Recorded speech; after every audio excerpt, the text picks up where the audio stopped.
মুসলমানদের মধ্যে অনেকে আছে আমল নিয়ে ব্যস্ত, কিন্তু ইসলামী রাষ্ট্র গঠনে তাদের কোনো চিন্তা ভাবনা নাই। কোনো মুসলমান যদি ইসলামী রাষ্ট্র না চায়, কোনো মুসলমান যদি আল্লাহর আইন বিধান দ্বারা নিজের শাসিত হইতে না চায়, যদি বলে যে না আমি এটা চাই না, তাহলে সে মুসলমানই না।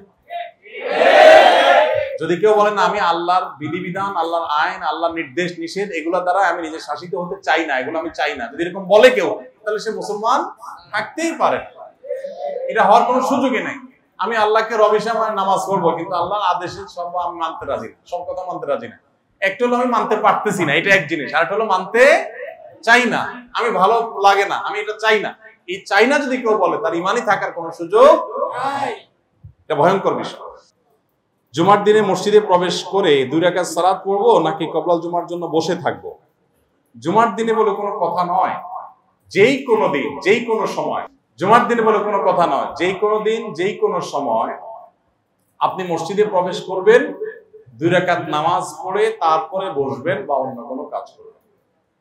কারণ নবী করিম সাল্লাল্লাহু আলাইহি ওয়াসাল্লাম বলেছেন, ইদা দাখালা আহাদুকুমুল মাসজিদা, তোমাদের কেউ যদি মসজিদে প্রবেশ করে, ফালা ইয়াজলিস আও ফালা ইয়াকউদ হাত্তা ইয়ারকা রাকাতাইন, সেই জন্য 2 রাকাত নামাজ পড়া ছাড়া মসজিদে না বসে। তাহলে মসজিদে গিয়ে আপনি যখন বসবেন, তার আগে আপনাকে 2 রাকাত নামাজ পড়া উচিত। এটা কি জুমার দিনের জন্য? আমরা মানে মসজিদে দুপুরুল মসজিদ শুধু জুমার দিন পড়ি, এটা জুমার দিন শুধু না, এটা সারা জীবনের জন্য কি প্রযোজ্য হবে। এটা মসজিদের সম্মান।